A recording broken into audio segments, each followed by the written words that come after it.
It's Wednesday, my dudes, and tonight our guest is a titan in the toy community. He's been playing with toys for almost 50 years, collecting for 3 decades, which is older than some of you watching right now.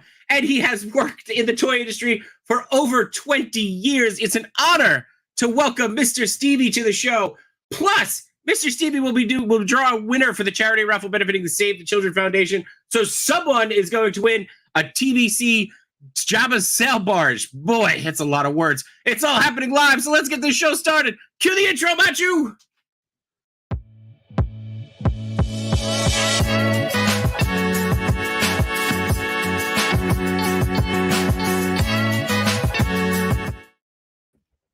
I have no one to blame but myself for the amount of words in that intro. I have no one to blame but me. So. Do you just have it written out in one long sentence? No, yes, it's just my whole life is one long run-on sentence. Anywho, it is Wednesday, my dudes, and welcome to episode 44 of Between Two Sentinels, which is pretty astounding. And as always, you have no one to blame but yourself. So we wouldn't be here if it wasn't for you. And while we joke about that, we tremendously appreciate the support. I don't know if I use that word right, but I, of course, am J-Shot, who will be screwing up names and words all night long. And with me, of course, is the one and only Machu Toy. How you feeling, Machu? Doing good. Yeah? Oh, you know. I think I'm still riding. Yeah, overwhelmed with work, but I think I'm still riding my high from Sunday. So, you know. From Sunday? Oh, what was Sunday? Oh, Sunday. Sunday, when I won a raffle with the of the what is it, 2006 black and white NECA Teenage Mutant Ninja Turtles in box set. So it hasn't gotten here yet, but I am still riding that wave. And when I tell you I was watching the live in a restaurant, we were out to dinner with the family, and they called my name. The whole restaurant knew that I won that dang thing. So it was. Did you hand out stickers? Cool. No, I didn't hand out stickers, but it was pretty cool to announce to a whole restaurant that you're a giant nerd and you won toys. So yeah. What about you? What's going on? People were jealous. I don't think so. You know this island. Probably not. I do know this island. There's never any toys on the aisle. That's true. That's because NYC Toy Junkie gets them all first. And every time it's never kids who are getting the toys. Oh, never kids. So anyway, you got some pickups this week. What'd you get? I got the new Wolverine. Yes. How do you like it? I dig it. He's really good. Nice. The where did I put the head sculpt? I don't know. Oh, here. The actual unmasked head sculpt is really nice. Is it a screaming? Dropped it. Okay. Is it screaming or is it more of a stoic? It's a stoic. Stoic. Okay. I like that better, honestly. You know. Yeah. I feel like there's a lot of screaming heads with Wolvie. I feel like you can. Probably there are a lot of screaming heads, but I feel like they'll make another one, right, with the screaming head. That's true. Another reason to buy it. Oh. Here it is. Oh, I like that. Yeah. Looks good.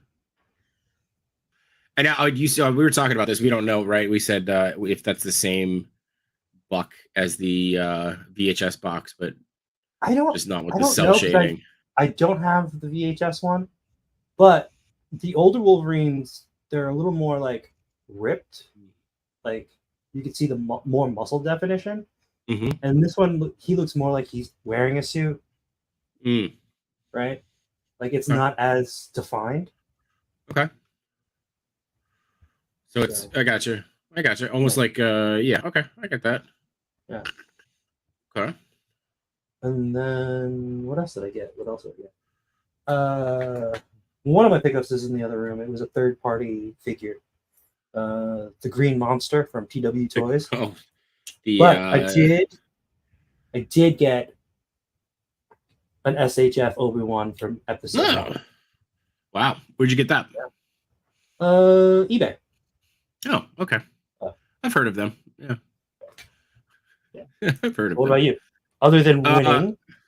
Well, other than winning, you dropped me off a late birthday present, which I'm very excited about.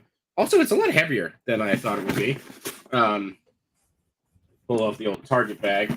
The Mech Leo, which is pretty awesome. And honestly, I will give massive points to Too Much New Toys Cody there, because if he hadn't been promoting it for as long as he's been promoting it, I probably wouldn't have gotten it. But it's pretty dope. I mean, well, the box art's pretty dope. Assuming once I get to take it out of the box. And continuing with my Turtle stuff, I got this from Ben Bishop from Bish Art. It's the latest comic book order from him. He does these really cool boxes, and he's been playing a lot with the new Turtles that are coming out in the Last Run and Lost Year series. I've been playing with a lot of the covers, so like obviously that's based off of the '90s movie, and then just a bunch of different panels and covers in here. This one's actually metal, so yeah, pretty cool. Yeah. So hard to see with the reflection, but you can tell that it's metal.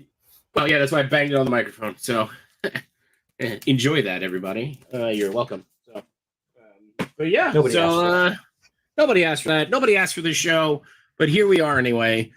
Speaking of nobody asked for it, if you are watching live, if you are watching on the replay, we do appreciate you guys. If you're watching live, remember we do have those super chats are available. We never expect them, but if you got something you want to ask Mr. Stevie, and you want to make sure that we see it, we try to interact with the chat as much as possible. But if there's something important you got to say, be sure to hit that up. And while we're talking about the chat, we might as well check in and see how everybody is. We've got Steve Morrow saying, good job for making it to this moment. No one's more surprised than I am, Steve. Trust me. Dom is here. He's ready for the stream to keep me awake through another 13-hour workday. NYCC can't come fast enough. We will do our best to keep you awake. Dom, I might just throw in a couple of and see if you are still paying attention. Keep everybody awake. Toy Renzo hits us with the... Sup, nerds? There you go. Paul Morales is here. 796 Studios has arrived, so everybody can relax. He's here. I know we were all stressing about it. How does this go? Do you go Mario? I don't know. Does it work that way? Yeah, I guess it works that way. So you're welcome. I don't know. Edmonton Stormtrooper is here. That's a new name. Welcome to the show. Asian Variant is in the house. What's up, fellas? Toys Are the Way. I think that seems like a new name. Welcome. So I got a lot. I'm assuming there's a lot of new people here. I did get a haircut. I'm assuming that's why they're here. No, who are we kidding? Most people are here just for the raffle that'll be going on in a little bit. We're gonna make you wait till the absolute end. No, it'll come up naturally, I'm sure. Toy Chase is in the house saying, "What's up, people?" We've got, oh boy, go ahead, Matt. You want to tackle that one? Quento Freeze? Okay, all right. What's up, brother? Let's see who else we got here. Quento does say thanks for the raffle at ChrisCon. Still can't believe I got you. You guys are awesome. I'm assuming that was something you did. One of the ones that I missed. ChrisCon is so long ago already. I know. It feels so far away. Toying Around is here, hitting us with the hello there. Let's see who else we got. Oh, I should have had. Sorry, yeah, you needed hello there.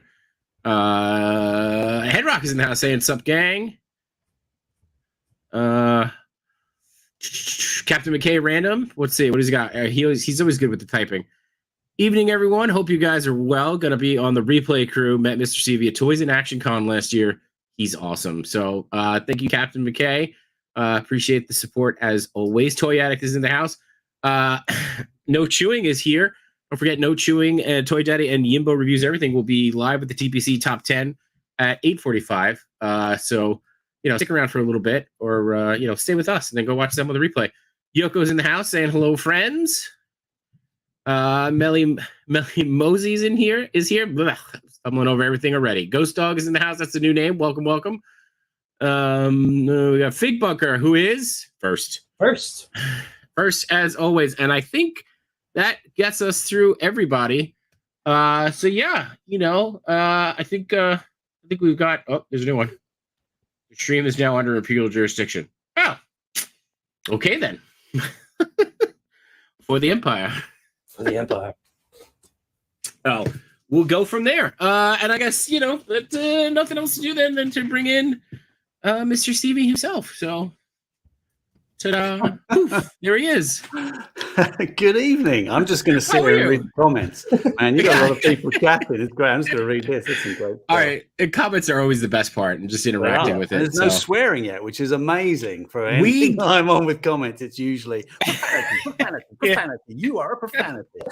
Yeah. Great shot, Matthew. Nice to see you. Thanks for having me on. Appreciate it. Yeah, of course, man. This is great. And we talked a little bit backstage there, and Machu got to meet you at ChrisCon, which was awesome, and he was with the Toy Daddies. Happened to be the one that I missed, but I'll get over it eventually. Eventually, might need some time. I'll get over it. Yeah, it was a week after San Diego Comic-Con. Also, it was a week after San Diego Comic-Con. I believe my kid had something that weekend. That's what it ended up being. I couldn't choose. I was like San Diego. San Diego. It's a tough call. It's a tough call. Speaking of, though, we got New York Comic-Con coming up next week. Are you going to be heading into town for that? I will. I personally will not be. We have some people that are going down for sure. So if you're around, look out for the usual suspects on the Marvel team. I think Star Wars team are going down as well. So we'll be around somewhere, I'm sure. But I haven't been to a New York Comic-Con for quite a while, actually. Yeah. Well, we will be there. So so feel free to put in a good word for us if I don't even know if we. I'll ring PR right now. Yeah, ring PR. Hey, Chris, these two jackasses. Make sure they don't get anywhere 50 feet from This time we have passes. This time we have passes. Oh, we that's do good. have passes. To sneak in. That's good. Yeah. We had to. We were touting of being San Diego Comic-Con adjacent.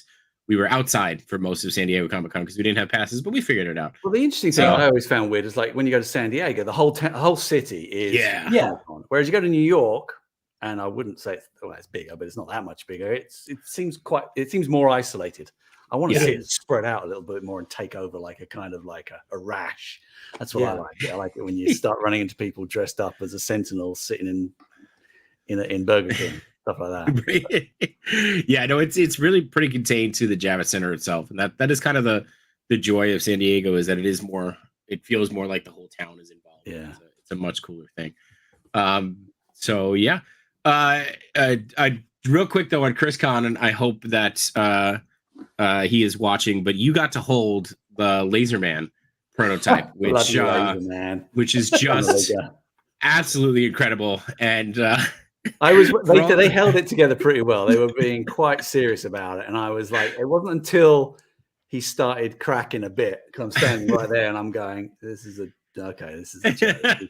They asked me to get a second camera angle, and I just had to like aim the phone and just look down because I could not. I could not see the video. They promised me. You guys promised me you'd get me the video. I sent it to them.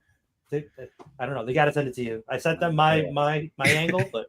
Listen, I am all for supporting creativity and toy arts, but like it was shit.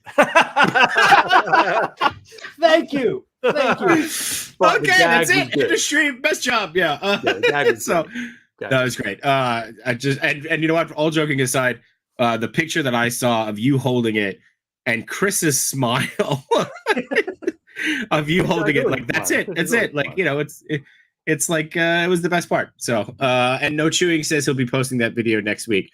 But I can't wait to see it. Hashtag get lazed. So you mentioned being part of the Marvel team, and we talked a little bit about in the intro there, but I did quick math, which is never a good thing. You are just a few months shy of 25 years at Hasbro.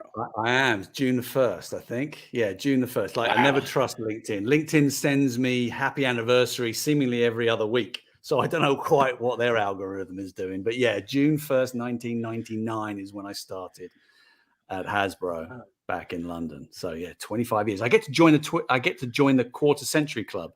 There's this clandestine club supposedly that exists. Really? That once you hit 25, you get like little annual sort of outings. I don't know whether they're like wheelchairs or something, like taking you out, wheeling you out, getting you some air. But yeah, supposedly it's quite a thing. So I think I'm looking forward to discovering that. I don't know. But yeah, I don't know if get a watch or something, but you so yeah, right. At least get a watch. It'd be a Casio. I haven't worn a watch probably since I started work, but there we go. No one's worn a watch since they invented the iPhone. So, yeah.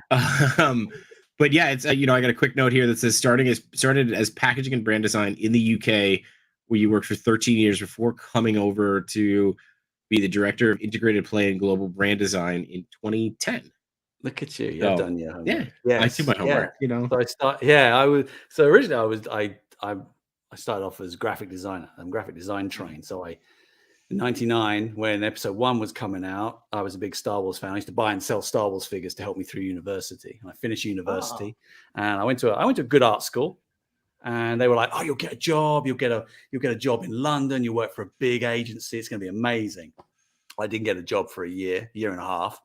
And so that I came down quickly on that. And then I eventually managed to get in. I used to do posters. I used to make posters and greetings cards and things like that. And then a job came up at Hasbro in 99. And I was like a big Star Wars fan. I was like, I can get free figures. Right.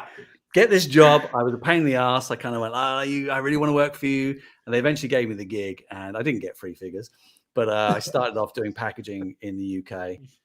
And then I did other things. I get bored really quickly. I'll be honest with you. I get bored. So Hasbro's really good at allowing you to go and try different things. So I did some packaging. I then did style guides for licensing. I then started helping develop TV shows. And that's when they brought me over here with my family, my kids in 2010. And it was to sort of help set up TV shows. I did like Transformers Rescue Bots and Chuck and Friends and Battleship movie and stuff like that. Just helping, trying to make entertainment. And then I've done app development, as you said, a sort of app development for preschool, work with Sesame Street, and then Star Wars and now Marvel. So I pride myself of being jack of all trades, master of some now. Now I'm old. I've gone arrogant and gone, I'm not master of none. I got some under my belt. So I can do a little bit. Yeah. But it's been good. I love it. I mean, geez, I get paid for playing with toys. So it's it's not like you weren't working on any like cool toy brands either. I mean, certainly Star Wars and now you work on Marvel. It's incredible. I remember when the guy came up and goes, "Hey, you should. They're doing a new trilogy." And I was like, "What?" And he said, "You should go for it. Go for the director for it." And I was like, I don't know anything. I know nothing about plastic. I couldn't tell you the difference between ABS, PVC, and all this stuff. And he goes, "That doesn't matter. You're surrounded by people that know all that." I said, I think you'd be good for it. So I went for it, and that was like my dream job. That was like I hit that, and it was like, that's it. I made it. Well, do you remember the first either figure or set of figures that you worked on for Star Wars? The actual first figures is funny. It's not funny because it's annoying, but I worked on the Rebels figures in like 2014. My camera's mirrored. I can't work out. Get my hat straight. I worked on the Rebels figures, which I had good fun, and then we got into Force Awakens quite quickly because we had to develop that a good year and a bit before it came out, and obviously with the Ghost funding, I got a couple of Ghosts on order. And I want to put old school 5-point articulated Rebels figures. Oh, yeah. I haven't got them anymore. I kept them for years. I had them in my office, and I usually give them away to kids when they come in. Any kid comes around, you give them stuff out of your office. So I had to go on eBay and buy them all again. Like Chopper is like mental price. It's like $90 for Chopper in a pack. Yeah. I would just get the new one. It's crazy. So, I've had to. They were the first ones I worked on, but then it was Force Awakens and doing the new Falcon with Mark Boudreau, and there's lots of great memories from that period, whether you like the sequels or not. That was, for me, it was like it's funny because I actually got nostalgic about Force Awakens. I was listening to the soundtrack in the car, and I was like, God, I don't know, watch that again. You get a taste for nostalgia. I don't know, I get tasty smell, and I was like, God, yeah, and I was like, that was nearly 10 years ago. I can't believe that was 10 years ago. I mean, we rewatched them recently, and they weren't as bad as I remembered them. And I know that I am in the minority where I actually enjoyed The Last Jedi, right? The Last Jedi, yeah.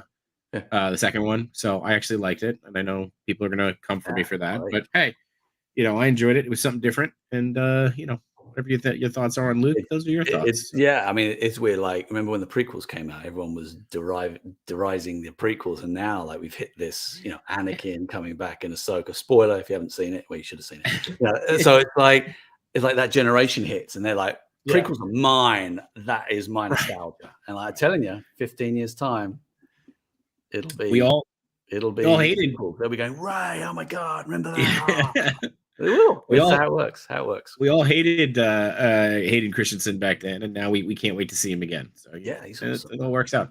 I know, Macho, you tagged this, and I kind of thought the same thing. I don't know if Battleship movie was criminally underrated. I'm going to hit you with the, is it though? I actually enjoyed it.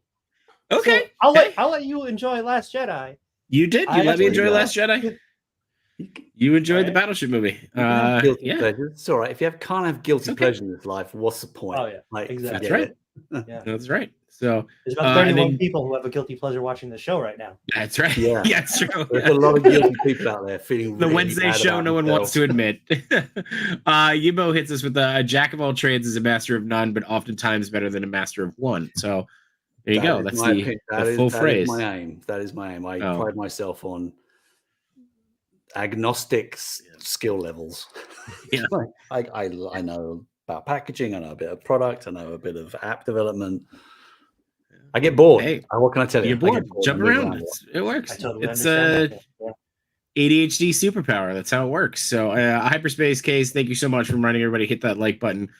We are terrible at reminding that. And Dom hits us with another guilty pleasure, the Batman and Robin movie. So that'll keep you awake, Dom. At least you got to stay awake. So watch that Batman and Robin.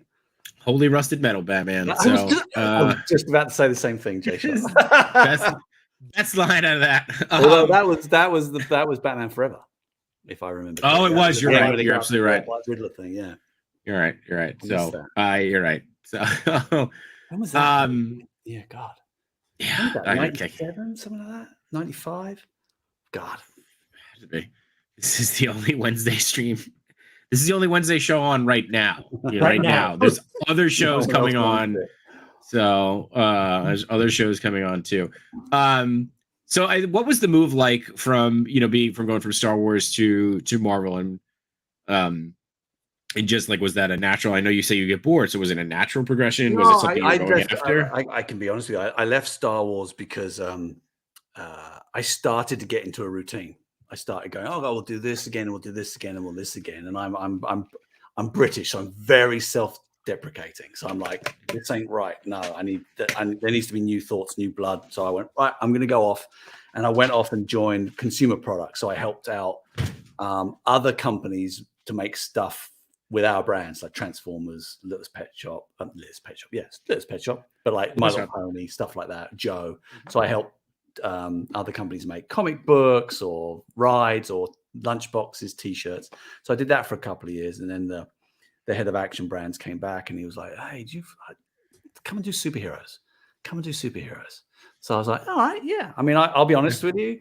Don't listen. I'm more of a DC guy as a kid. I was big into Superman, but I love X-Men. I was big into X-Men in the early 90s. The whole Jim Lee X-Men and all that run was just all down there, all my cards and things. So yeah, I just love, I don't know. It's just the stories. It's just those brands. I love them. They're cool. And they mean so much to a lot of people. So it's cool. It's good when you go to parties around here. I live in like a typical white picket fence Americana, like middle class kind of neighborhood. And you go in, and most people are like, "Well, I'm the finance director for a software company." Or I'm blah blah blah blah blah. And there's three of us. We have three mates, and I'm the toy guy. I got a guy who works for Sam Adams, so he's the beer guy, and I have another friend who's an FBI agent. So we're like the cool guy. Everyone else is selling insurance, and we're no offense if you sell insurance, by the way, anyone. It's just cool. It's a good icebreaker. Yeah, and I mean, you certainly got a passion for it, for sure. Yep. Toy Redsu, I am with you on this one. Not the Twilight movies, but Pitch Perfect movies. I'm a fan. I'm also a big Anna Kendrick fan. So that was cool. Nothing, no hate on that. No hate on that. And then we got what's one down here says, I love all your retro stuff. Brings me back to my childhood, and that is something obviously we want to talk about for sure. Is just in following you and seeing a lot of the nostalgia that you collect, and getting down to some of the random stuff like the black hole figures, seeing those come in, and then you've got a whole bunch of different things. And is it toys? Where does it come from? Is it toys from your childhood? Is it toys that you've worked on? How did you kind of start? Yeah, it's so it started off with each of the IKEA Detolf squares being a period of time or a particular story or a particular brand or a movie that I loved as a kid, and I just wanted to fill that, like little memory. I call them memory shelves. So each one's a memory shelf, and I am sure there is a deep psychological reason behind why I collect them, as is probably applicable for all of us. My mum might be watching, so forgive me, mum. I'm about to spill all the childhood trauma. So, like, I often think that I had a good childhood. I was loved and all this kind of stuff. My mum and dad used to work a lot in restaurants, and they were constantly at work. And I would often I'd put myself to bed at 5, and they didn't come in and tuck me in. And so I'm quite independent. I've been brought up to be reasonably self-sufficient. So there's this sort of like not strict, but quite hard, strict kind of Sure. That makes it sound awful. I'm sorry, mum, if you're listening. I do love you. No. But so childhood toys and things was my escape, was my kind of like freedom to do whatever I wanted to, and it meant a lot to me. So, and as you get old and you think about mortality, and you want to recapture some of that nostalgia, you want to recapture some of that emotion and control over life. Because I don't know about you, I feel more out of control of my life now than I've ever done in ever, whether it's economic or COVID or wars or whatever. So that's my little control. That's my little place where I'm in control, and I can do whatever I want and collect whatever I want and display it how I want. So, and it's also limited. You'll notice a lot of the stuff I collect retro stuff because usually there's a set amount. So if I go, I'm going to collect all of the Sesame Street Fisher Price Little People, there's 13. So I can hunt for 13, knowing that I can get really good ones, and I can be picky and choosy because it's never going to outrun me. It'll always be 13. So when I get them, I get an incredible sense of achievement, and it's my choice, and that's it. It's like, I'll be honest with you, people that collect Marvel Legends, if they collect the whole thing, I'm like, that's so intimidating to me. I can't do that. I couldn't bring myself to get something that I don't know when it will end. So I'm a big proponent of finite collections. I like the little genius. Black hole. What is that? 9 figures, I think. So that is definitely genius though, with the collecting just up to a finite point, right? Because like I'm always thinking about it too. Like we can't keep up at this point. No. Every toy company is coming out. Yeah, of course. With something. Of course. And it's go on. No. I counted. I think Dwight told me we've done like 1,400 figures in Marvel Legends. I'm sure someone's got an exact number somewhere, but it's like that's crazy. So like when we do things like the VHS line you were talking about earlier, Matthew, or the animated Spider-Man stuff. Like I look at that as a collector, and I go, yeah, I might get that. Yeah, I like that. And I know it's that big, so I can get that. That'll fill one of my bottom left ones down there. I've actually got into the Spider-Verse stuff across the Spider-Verse because I like the look of that. So I'll get that, but I can't get everything. Wade, Unparalleled Universe might have pretty close to that 1,400. I think he's a big Marvel Legends guy. Well done. So thank you. Yeah, he's so I mean that you bring up a good point too, just about the amount of stuff. And this is something, Matt, you and I feel like we're talking about just this week, where it's like back in the day, we used to be like 3 or 4 waves a year that we would get, right? And now it's a wave every couple of months, and it's not only just that. It's like Marvel Legends has a lot of waves in the year, but also we've grown. I feel not only us, but a lot of people in the community have grown to collect multiple things, right? And it's really hard to keep up with that. Yeah. Right. And who else is making them third-party releases and figures like that? We do have to give Yoko a shout here because she's right. she's right. 1,400 figures and no shower bucky. So, if ever a guy to get that in front of, this is it. Let's see if he's got some pull. There you go. He made a note. So surely that's worthy of a follow, Yoko. Surely he made a note that's worthy of a follow. I think Yoko follows me already. I recognize the name. Can we also throw in the? Yeah, and you're right. Loads of people, other companies are making stuff, and people are making their own stuff, and the artist community is making their own stuff. So there's so much stuff that you can get. Like I can go and buy dioramas, and I got little garbage bags over there, and you can just kill. It's just stuff, and it's all cool, but it's like, what do you do with it? Where do you put it all and pile it up? It's hard to make a decision on what to collect. So I try and. I don't collect in box because that would get stupid in terms of money, especially with the old stuff. But then I'm very particular about the quality and the pristineness of the loose. Like I'll buy it in a pack to open it. I'll buy a bad battered up card. But if I know I'm going to get a really nice minty loose figure from that, I'll do that. So I set very stringent rules. Although now I will admit I am branching, because originally it was like recollect everything you had from your childhood. All right. Okay. I didn't collect Black Hole. I didn't like it as a kid. Black Hole movie to me as a kid was rubbish because it was like, well, that's not Star Wars.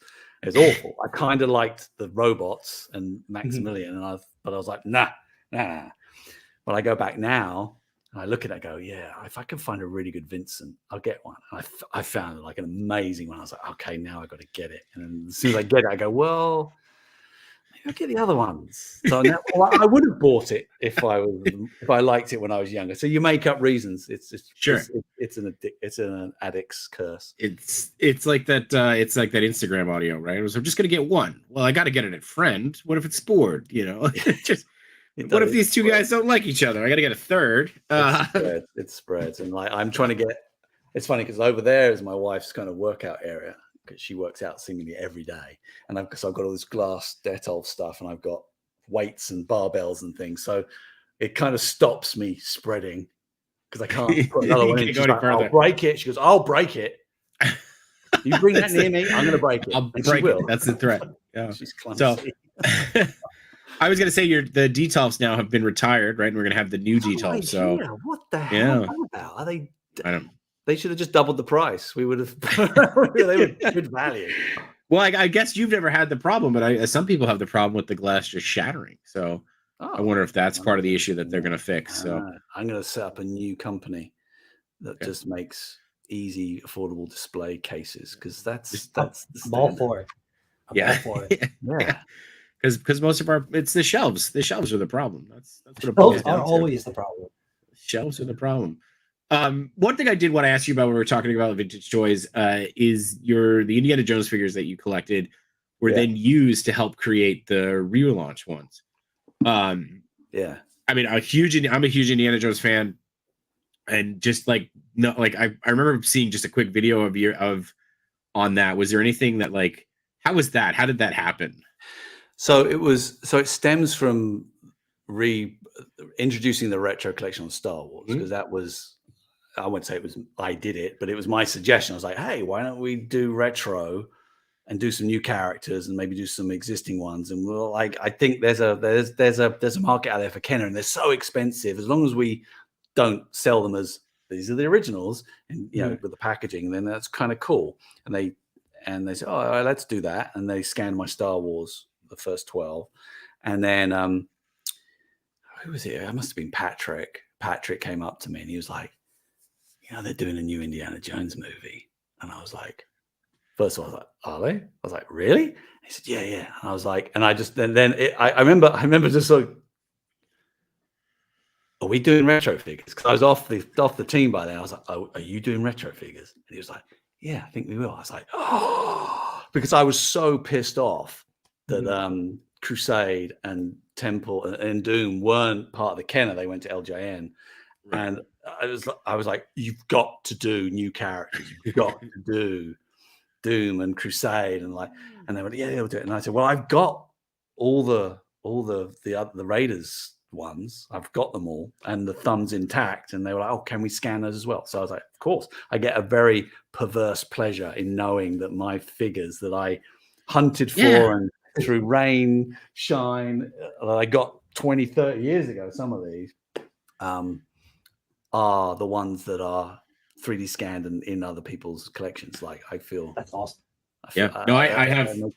That makes me smile.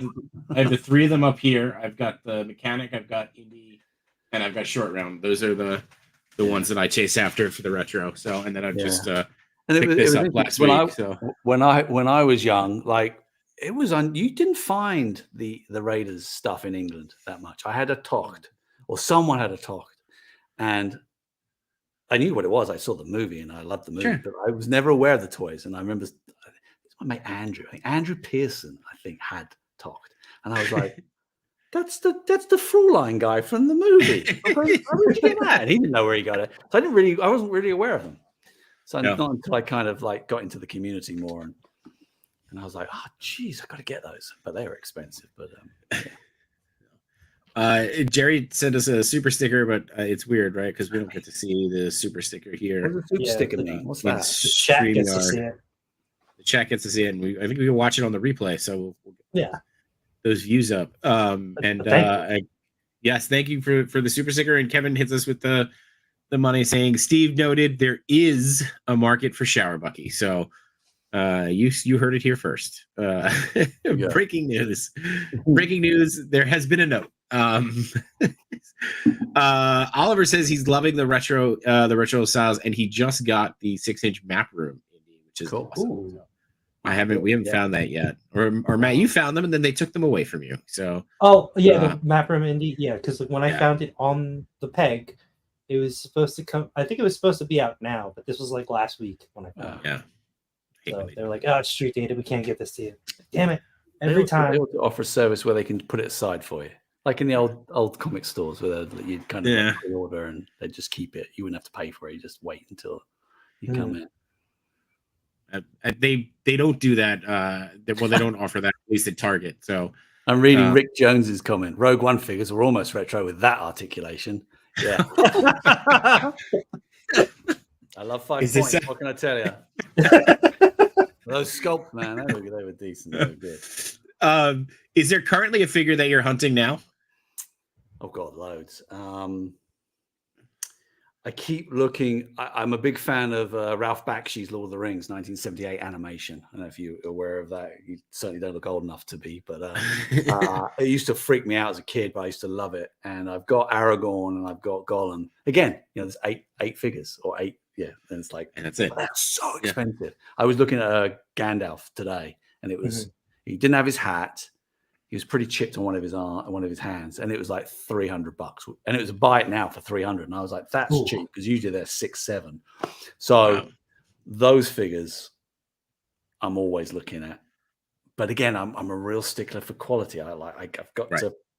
I want one to come up in a really crappy, battered card for like $600, and then I'll go for it. But so that's what I'm after at the moment. Apart from that, I have to look to remind myself. I bought a Visionaries today. I posted this morning. I walked into work and I thought sometimes I'll just take some pictures in the hallway. And I walk past original Visionary packaging art every day. Yeah. And so I took a picture of that, and I was thinking, I like holograms. Yeah, no one's done holograms for ages, because I remember them with the Jim Lee X-Men cards, like 91, 92. I was like, I like holograms. So I went, sod it. I wasn't into Visionaries. 87, I think that was. Like, I didn't really get them. I saw a couple, so I bought one today. So I don't know. Maybe I'll get some more Visionaries. I don't know. Again, the addicts excuse. I get it. Steph Detour is in the house. She's saying Chris Con family sending all the hearts over. We looked like we did get another super chat from Jerry, but there was no message. So thank you, Jerry, for the super chat. And hopefully there's a message there if you wanted us to shout out anything. But so we'll keep moving along. I've lost the thread. What? Yeah. What? Is there anything that you would consider in your collection now that is a Grail that you were like really dying for? That I've got. That you've got. Yeah, that you've got. Not that you're searching for. Oh yeah. There's lots. And there's some that isn't a figure. I got. This is a Grail, and it's not a figure by any stretch of the imagination. My ET biscuits. I have. I found an unopened packet of. Cola. They're open now. I opened them and ate one. 1982 cola cream biscuits from England that I used to go and spend my pocket money on. They're all sticky now, and the silver's coming off. But like, I found that on eBay out of the blue. Like, I never thought I'd find one. Like, why the hell would anyone not open them? And it cost me $60. But it was, that is like, that's a big Grail one. What else is a big Grail? All my stuff. I got the usual ones like Yak Face, Blue Snag. Oh, this was interesting. Again, probably not. I've gone off camera. Probably not core, probably not hardcore, but like, I'm a big Peter Pan fan. Peter Pan was my film as a kid. It's the first film I saw in the cinema. Sure. And I have a lot of respect. Got to get it in focus. A lot of respect for the styling of the Infinity. If you remember Infinity, the Disney Infinity figures. Yeah. And this one was brought out for season or version 3, and they cancelled the whole thing. And I don't believe this ever came out. There was like these like prototypes or first shots. I think they have the chips in, but I don't think they activate on the game. And I just love the pose of it. So I've been hunting that for a long time. So I got that. That was actually, that wasn't too bad. That was a couple of hundred. But I've seen those go for silly money. But I think I have a bucket of those Infinity figures somewhere. So yeah. So yeah, but it's the Bakshi stuff that I keep looking at. That's probably the ones I look at the most and go, I've got to get those. Like would I kill? That's a bit extreme. I'd kill for like a really good line of the Lord of the Rings Bakshi figures, like Legolas and Galadriel, but like really like as per the animation, because they're not that much like the animation, to be fair. Sure. I do enjoy Knickerbocker as a company, but their likenesses weren't all that. But I thought when the Dungeons and Dragons line came out, that reminded me of those Bakshi. That was another one very close. Yeah, that was I've been wanting to have for years and years and years. I love that cartoon, and not when I found out Hasbro had Dungeons and Dragons, but we were going to do stuff with Dungeons and Dragons again. I was like, it was I can't remember who it was now, but I was like, you're going to do 6-inch Dungeons and Dragons, right? Or like at least you got to do some figures from the animation show. And they were like, yeah, we are. I was like, fabulous. So that was cool. Nice. All right, so it looks like, Jerry, we got your question. So Jerry says thoughts on a subgenre for Black Series. The novel series, like the comic book release, to get characters like Bane, Mr. Bones, Zahana, Deep Bilba. Yeah, good. You got that. All with the cover artwork. Deep Bilba, is that the Cannon's master? Was it? I don't got that one. I don't know. I don't know anything about Star Wars. Take that off. That's the thing. There's so much to know. I pride myself on being a Star Wars fan and a Marvel fan. Like when I joined the Marvel team, they were like, I spoke to Jesse Falcon at Marvel. I was like, so like, how many characters are there? And he goes, I think there's about 8,000. And I was like, what? It's like, what? And some of them are just mental, like Dwight and Ryan and Jesse and Dan. They just reel off these names and they know the backstories. And I'm just like, all right, you guys, all right, whatever. You make the choices. I couldn't tell you. I do know they'll do another Wolverine though, Matthew. Don't worry. That's the last Wolverine we're ever making. That's ever. Yeah. We need a what is it? We need a street clothes Colossus. That's the other thing we're really looking. Oh, where he was going to the bank. Yeah. If you ever watch the '90s cartoon, the first time I get introduced to Colossus, he's being he's being blamed for the Juggernaut's destruction, and he goes, "It wasn't me. I was at bank." You know, and it's just really great. It's pretty amazing. So, Shower Bucky and Street Clothes Colossus. All right. That's it. Street Clothes Colossus. There now it is. we like suits, so like that's fine. We'll do that. we could go for a suited Colossus. That could be fun. Oh, be very different. Very different. So this was something that you actually wanted to talk about. I think we kind of like working our way naturally in there, just in terms of the dynamic and collection, right? Just something we've touched on a little bit, right? There's so many figures out there. You've got a good system of going back and getting, figures that are a set release, so that there's no continuation. So, and then just even what we talked about a little bit, right? Where it's like we used to have 3 line waves that would come out, and there's more waves and third figure stuff. So it's just, it sounds like you've become a little bit more selective in your collecting. I know that's something that I'm starting to do. I've started to actually like get away from certain lines or not feel like a completist. But yeah, what was it? Yeah, it's interesting. It's I'm deeply fascinated about the psychology of collecting, and I'm doing some work and privately through contacts I have with certain colleges and universities on like, why do we collect? Sounds a pretty simple question, but it's not. Yeah. It's and why do we collect certain ways? Why do some people collect retro? Why do some people collect modern? Why do some people collect infinite or potentially infinite? And why do some people collect finite ways? And why do some people collect? So I'm fascinated by why people collect, and I have certain theories. I have a very simplified theory. I call it the ABC, the achievement, belonging, and control. Like in this world, we all need to achieve something. It is a basic human need, and the ability to collect and complete stuff is this sort of achievement thing. Belonging, community, and everyone. We've never been more connected as a people, as a species, and yet I believe we've never felt so alone, potentially, and like abandoned and ostracized and divided. So this idea of belonging, knowing that Jay Shot and Matt Toy have toys that they've got and playing with, and I've got some, and we kind of feel the same, and we can share things very quickly. I like that sort of community is important. And then the control bit is this. I choose what I collect. Jay Shot, you just said I've decided to not collect those lines because that's my choice. And like shit, I don't feel in control of it, hardly anything in my life at the moment.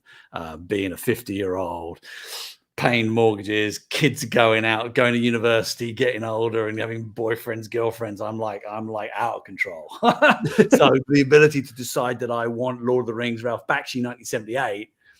Or I will collect Across the Spider-Verse. That's my little control. No one's going to tell me to do anything else. So and they're basic fundamental human needs. I would say you have warmth and shelter and food and water and that, but then these come secondary.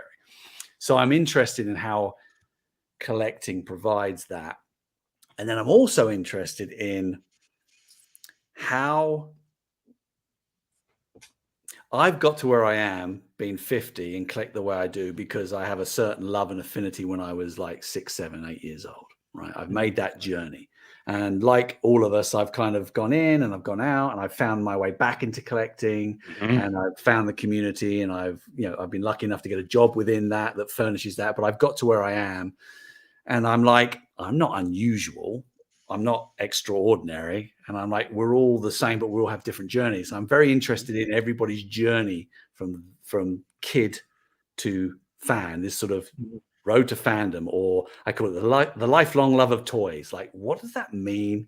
And how does it differ for different peoples of either different genders or races or ethnicities? Like how I'm interested in that. So I'm kind of trying to do work on that to understand why people make that journey, when they stop making it, and then like what's the role of other people and what's the role of companies and what's the role of toys? Because like I was fascinated as kids getting checklists and mail-aways and I had there's a system in place, and it's like, what's the equivalent now? Is it the same? Is it different? What's our role as a company in that journey? Because I don't know, I think it's important. Like I would hate to think that my generation is just going to take collecting with them and not pass it on to the younger generation. There's nothing I like more than seeing families at San Diego Comic-Con or ChrisCon was a great example. Like there was loads of kids there with their families. There is nothing more poignant and powerful to me than seeing a family all collecting and experiencing story and brands and collect toys and stuff together. So anyway, very rose-tinted view, but it fascinates me. Like, why the hell we do it? Anyway, what do you think?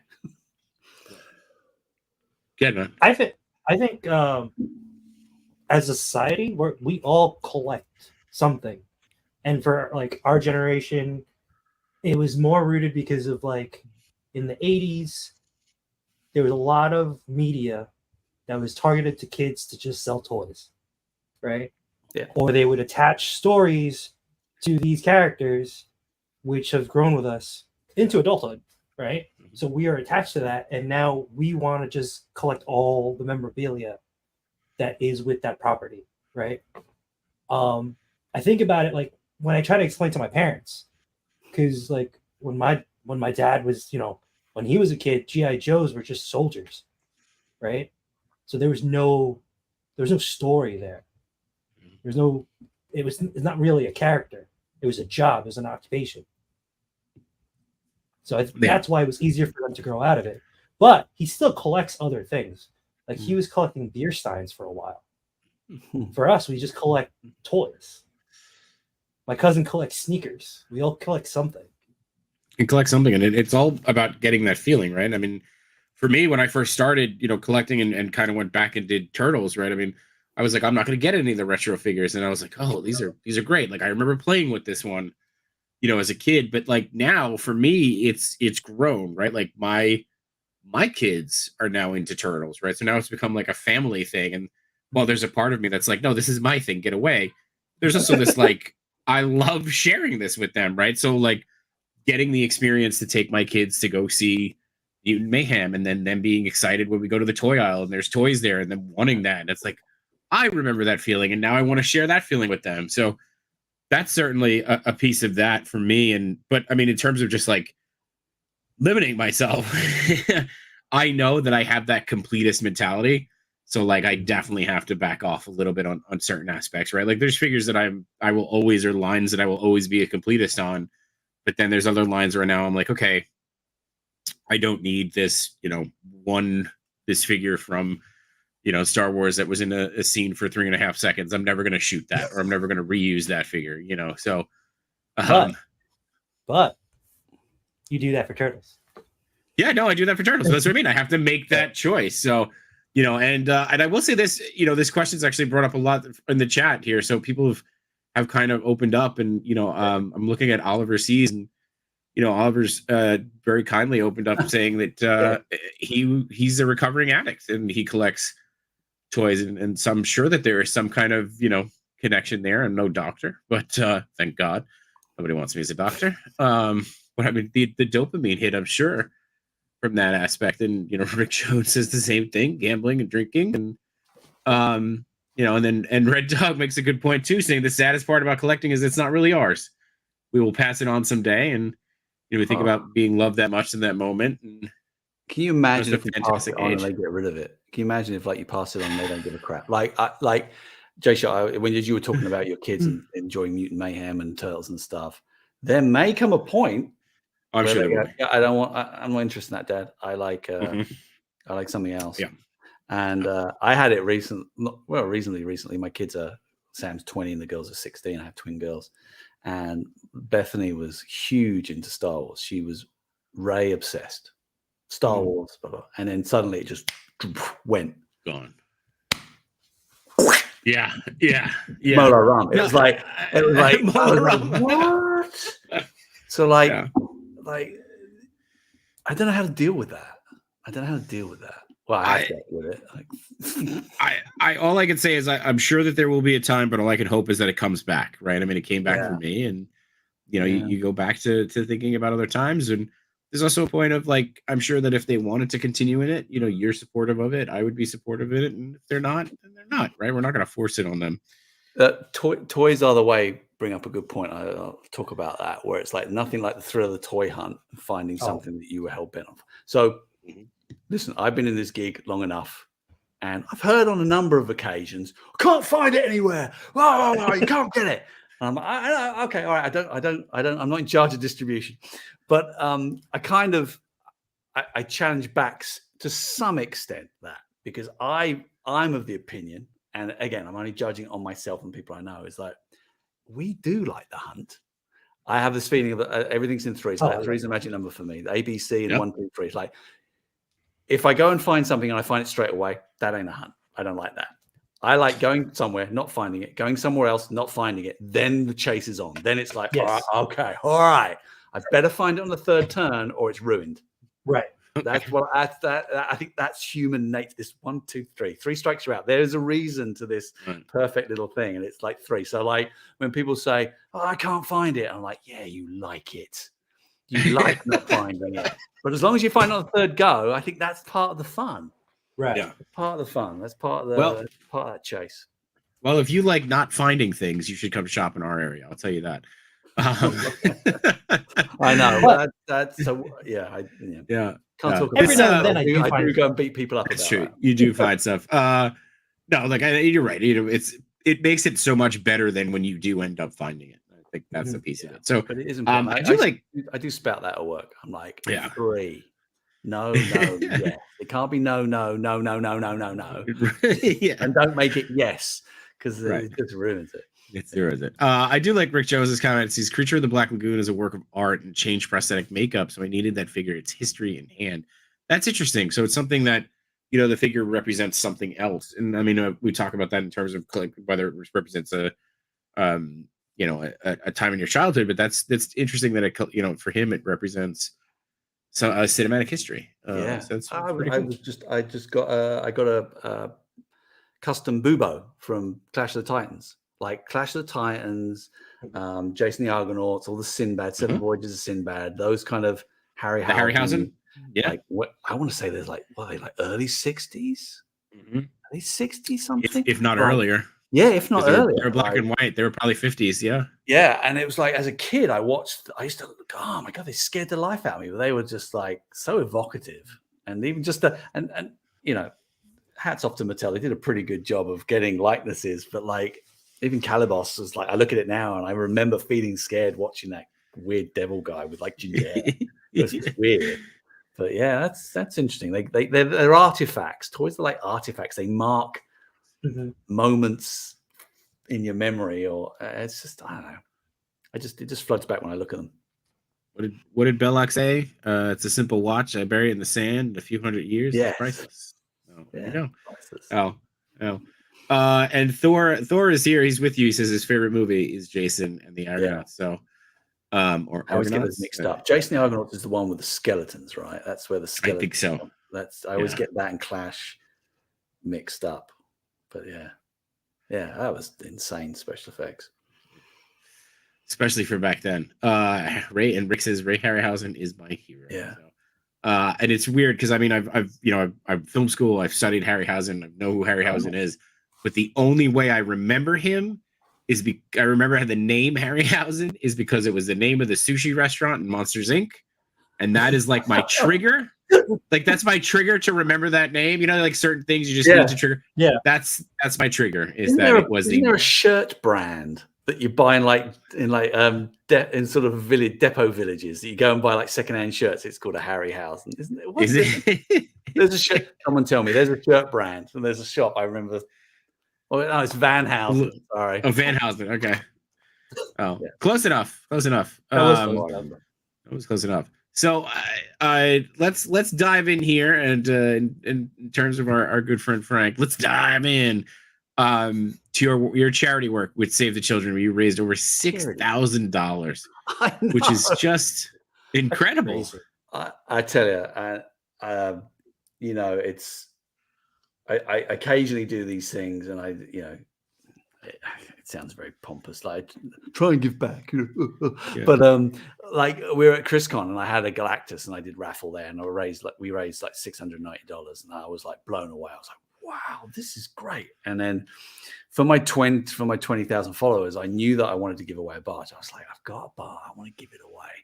I was like, but I don't want to ship it. Well, do you think people would buy raffle tickets if they had to sort out shipping it? I don't mind driving it to their house if they live in like the Northeast, like 300 miles away. And I was like, maybe It's the barge. It's like $2,500 or something stupid, and it's yeah. All right, I'll give it a go. If I can get 1,000, that would be amazing. I'd be just like I'd be amazed. But yeah, it just went $6,105.92. For some reason, tickets were $5, but for some reason, I don't know whether it was a tax thing or coming from a different country, or people just went in $5.23. Yeah, I just got this weird amount. I was like, all right, okay. But no. But so thank you to everybody that supported that. That is phenomenal. It was a real pain writing out all the people, and like most people bought like 4 tickets. Some person, I won't mention them, bought 72 tickets. Wow, that's incredible. Wow. So there's a lot of people in it to win it, and yeah, it's just great. It saved the children and a Great Ormond Street Hospital, Peter Pan. That's where all the money goes from, all the rights from Peter Pan in London.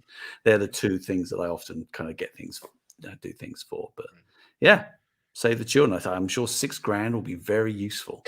Sure. To someone. It's I would hope, yeah. I mean, look, it's amazing, and you do so much beyond just this specific raffle, right? And even just in little ways, whether it's I was looking at the Toy Fan Alert stuff that you do and the Toy Fan Talent, and just like highlighting different people and getting other members of the community out there. But yeah, I mean, this charity thing was amazing, and I know I participated and Machu participated. I'm secretly hoping I don't win. I was just saying, what happens if you win? If I win, if I win, draw again for sure. Okay. But I can see. Yeah, I won't speak for Machu. I know Machu's probably he's now got the job as Palace. I mean, I got the Falcon. Yeah, I had my big win this weekend. I'm good. So we'll see. But yeah, I think I don't know if you wanna should we do it now? Should we we've made everybody wait at least an hour. I'm gonna run this video here as well so I can put it on my Instagram. So I got my bucket. I got my drawing bucket. I love it. It's perfect. There's a lot of tickets in there. So the way it worked is because people bought multiples, I made a list of everyone's name. I gave them all a number, assigned them all a number between 1 and 249. That's how many people, individuals. And then if you bought 72 tickets, you know who you are. I've written your number on 72 of these tickets. It took me flipping ages to write all these out. So they're all in here. So what I'll do is I'll pull one out after I've had a rummage, and I'll look at the number, and then I'll cross-reference the number to the names, and then we'll have a winner. All right. So very scientific. So I love the ASMR too. So I'm going to go for. I'm giving it I got to give it a really good mix. I've mixed up loads. We're going to go for that one there. That number 1 here. All right. So we got one. All right. It is number 10. Wow. So that tells me that they purchased quite a large number, because number 1 had the most. So number 10 is someone that's purchased multiples. So I now need to go to number 10. Everyone's going, oh, is it me? Is it me? Is it me? Is it me? So number 10, I know this guy. He's a wonderful, wonderful chap. Who do I look at? Number 10, Space Hut.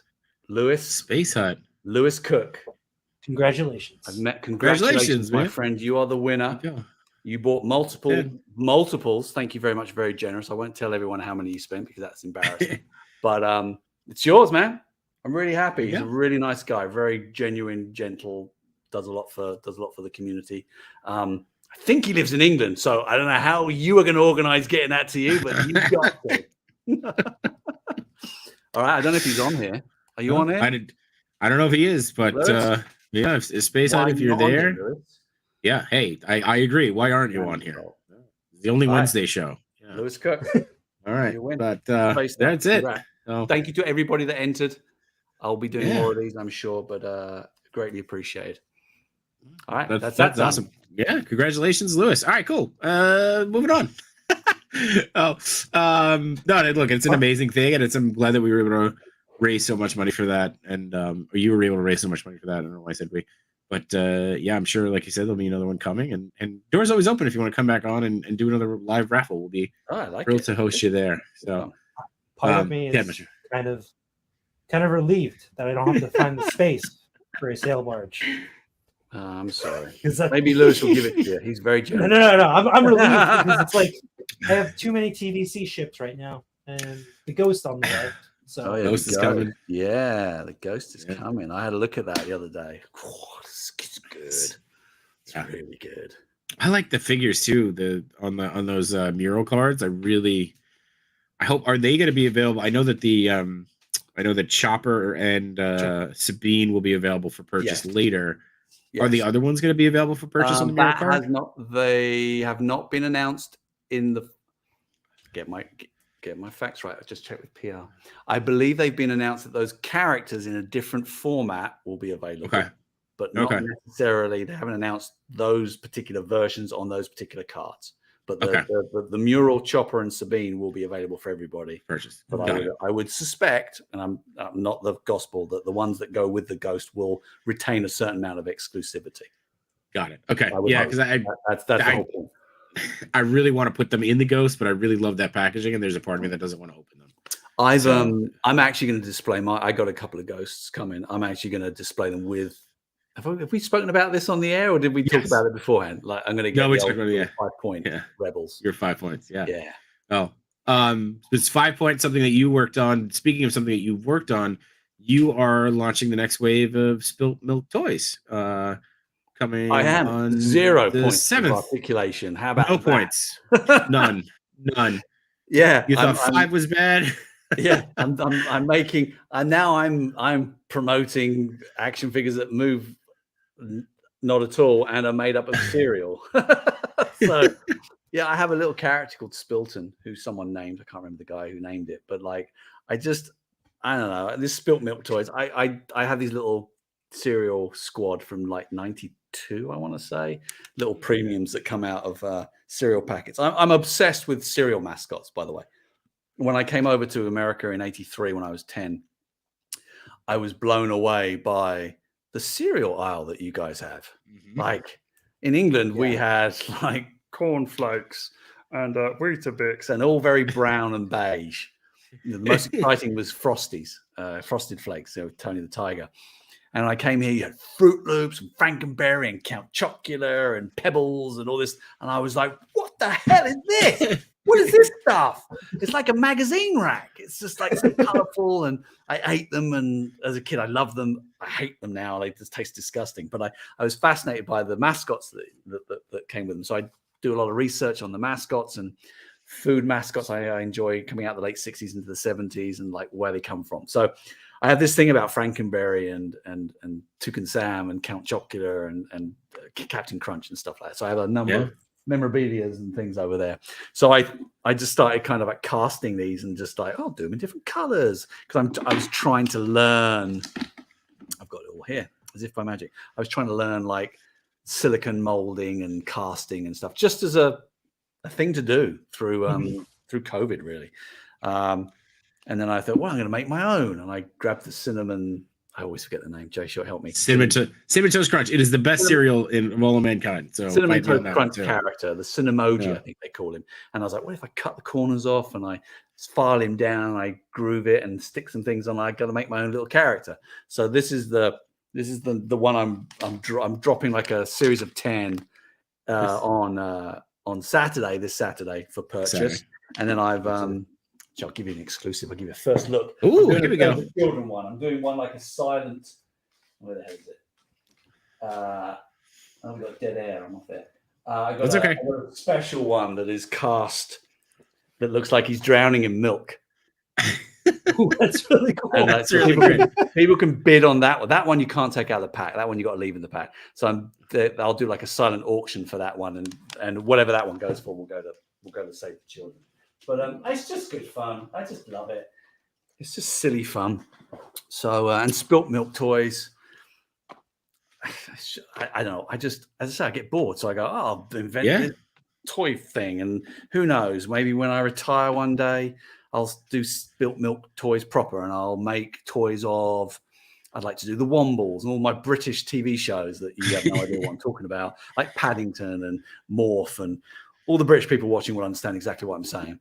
But maybe I'll make a series of proper toys and invest in tooling and make my own stuff. But if I do, I'll call it Spilt Milk Toys, because I do. No, go ahead. I cut you off. And I was going to say, it's all about not crying over spilt milk. So I'm not very good at it, you know, and I make mistakes and they're not very well molded.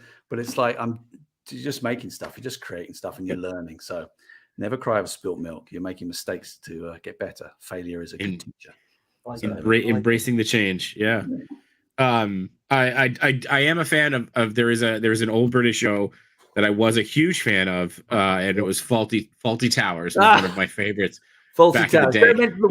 Yeah. Don't mention that.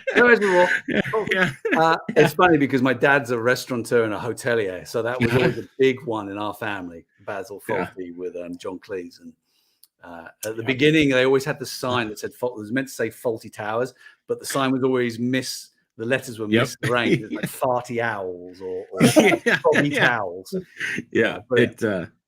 That's one of the shows that I remember. I had a friend who was really big into like just different television back in the day, and he had that. His father was big into it, so he had that. And that's how I discovered Monty Python and all those things. So it was that's how I got into the British comedy. Funny. It's a good show. But yeah, Faulty Towers. There was something else that I was going to mention, and I've totally lost it now. So I don't know, Machi, what do you got? Help. How it like the whole process of making the mold and casting it? That must have been an interesting thing to learn, because I dabbled with that during the pandemic too. Yeah, I was watching the Craftsman. He's a guy on YouTube. I think it's CRAFSMAN, Craftsman. And it's this guy that has this laconic voice. I won't even do the impression, but he's like, "Hey, just yes." I've seen that. I think you're pretty chill, Matthew. This guy is like insane. Like he makes you look like super stressed, high dependent. But he makes you look like me. Yeah, exactly. There's this sort of like synergy going on. But he was talking about silicone and how to mix it and drafts. And I know about drafts and angles and things like and undercuts. And so I just watched that and I bought a load of silicone and screwed it up. Tried split molds, 2 molds, tried cut molds and pouring in and mixing and trying see through and coloring. And I was just playing around. And, I've done some things, done some customs where I've just painted. I've done some where I've cut and shunted, where I've cut bits off and put them in. I've used Lego for different connection points, played around with that, kind of invented that, and I hate it now. So, it's just, it's just very therapeutic. It really is. And you're learning stuff. And I've always felt that, you work for a big company and I manufacture, hundreds of thousands of toys every year. It's like, I think I should respect the craft by learning it a little bit more hands-on. And I just, you honor the thing that makes you money and feeds your family by understanding it a little bit more. And it really works. Even in small scale, I understand things from experiencing this, and I can go back, and when an engineer goes, "You can't do that because of this," I go, "Oh yeah, it's like this thing." Yeah, get it. So it's just respectful, I feel. I like that. There was others, but you've done other work in customs, right? With the Barmy box of bits and bobs, right? We just bits and bobs, yeah. So that was just a way of. That was just I did like a Sand Trooper. I did like a Lucan ceremony, and I made these figures that I've always wanted. And I kind of started to run out of ideas, and I started trying to sort of challenge myself. So I made this Barmy box of bits and bobs, which is sitting over there, and it's just full of stuff. And I just pick 3 things, or I get people to pick 3 things, and I make something from it. So I make stupid things like it's crap. It's like it's crap. Here's a Fisher Price Adventure People giraffe warrior that I made. So I picked up the Sentinel, a Miles figure, and this giraffe. So I was like, I'll make that into a thing. Or this one was one of one.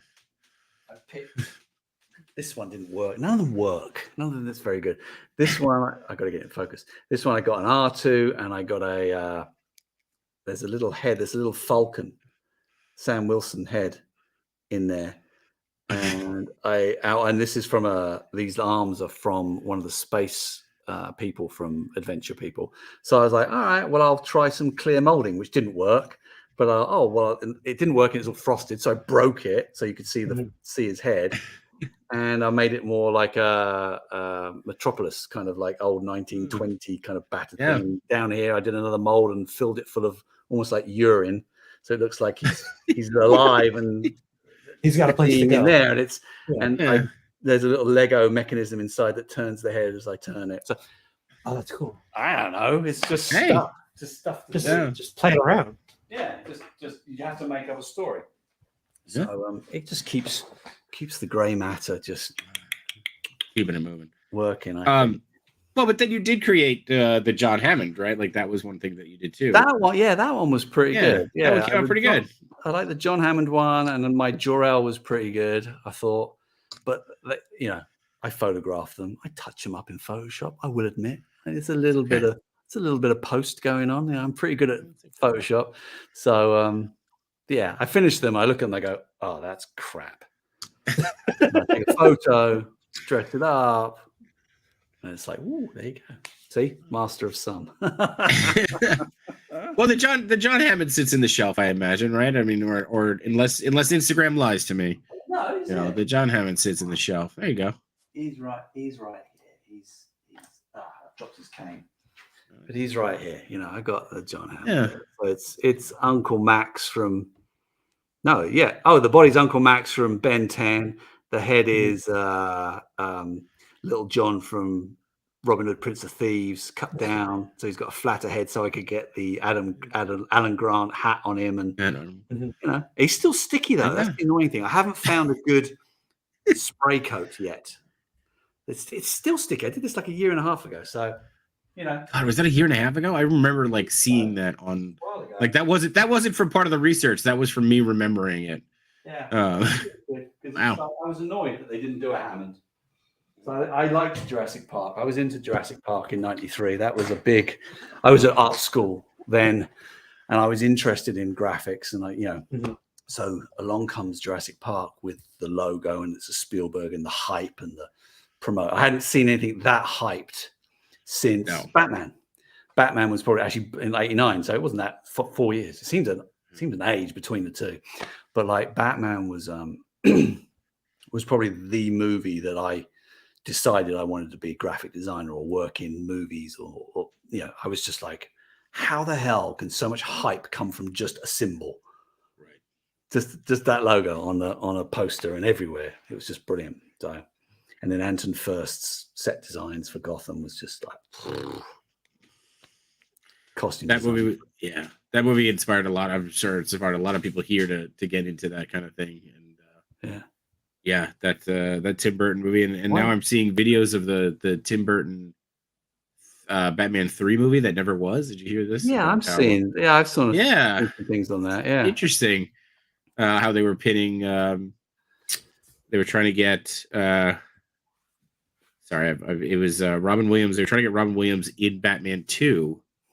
And they were using him to get somebody else, and then they got was it Marlon Wayans to play Robin? Was already which is pretty interesting. So and we got this comment here asking about that. I was like, plans for the runner-up. No, you get nothing. Good day, sir. That's how it works. So sorry, Darth Hideous. I'm just seeing if Darth Hideous entered or whether he's just being funny. Yeah. You know what, Darth Hideous, I will give you, because if you don't ask, you don't receive. So I will send you a pin and a sticker pack if you hit Machu or Chai up, or Machu or I up, and we'll send you something out there. So there you go. You asked and you get it. So done and done. Mr. CB, I think we've covered everything that I've got on my list here. So I don't know if there's anything else that you want to talk about. Listen, I appreciate you having me on. I appreciate you letting me drawing live to a large audience. So that was great. No, I can't believe you said yes to coming on. So Oh, of course, I talk to anybody. I spoke to Matthew like, endlessly at BrisCon. Yeah, wouldn't leave me alone.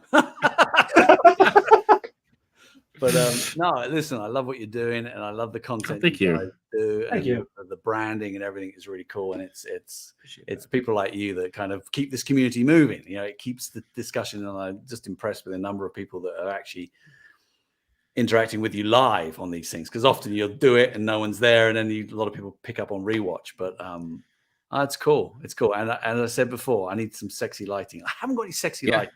I got to get some. I feel a little bit kind of like bland. But no, I appreciate your time. I appreciate your support. And I look forward to J-Shot. I look forward to meeting you in person. Yes, absolutely. Wherever we're going. I won't see you down at New York, but I'm positive there will be other occasions where we can hang out. Can't wait. I'm looking forward to it for sure. So, Machi, you got anything coming up that you want to plug? Anything we're going to outside of Comic-Con? We'll be at Comic-Con next week. Yeah, Comic-Con Thursday, next week, Friday. Thursday, Friday, potentially Saturday and Sunday, right? Well, I need to take Sunday day definitely. Off. Yeah, so maybe Saturday might be my day off, and then Mario tells me that he's landing on Saturday, and I got to pick him up, and then I have to go. Yeah, I don't know. We'll see where I can take a day off for Comic-Con. He almost sounded stressed there, didn't he? He was getting stressed out. Yeah, I was like, he's gonna burst. He's when already it's a 4-day con like that. It's just like it's a lot. That's why it's a lot. It's a lot, but we'll be bouncing around Comic-Con. We'll have another show on Wednesday next week, of course, and then we'll have a special episode on Thursday where we actually got a studio to rent out and do one of these bad boys at. So we'll have Kevin from Toying Around will be there, and the Enablers, and I'm sure we'll pick up some other stragglers to join us as well. But whether you watching live or on the replay, we appreciate the hell out of all of you. And again, thank you so much, Mr. Stevie, for stopping in. Welcome. And, that's all I got. So, Machu, hit that outro, bud. Let's call it a night. See ya.